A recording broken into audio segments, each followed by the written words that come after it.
сакам да дообјаснам.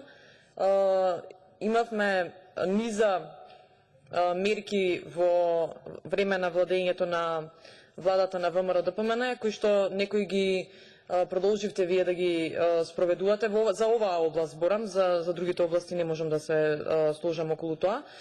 За делот на економско јакнење на жената, следната работа ќе ја кажа.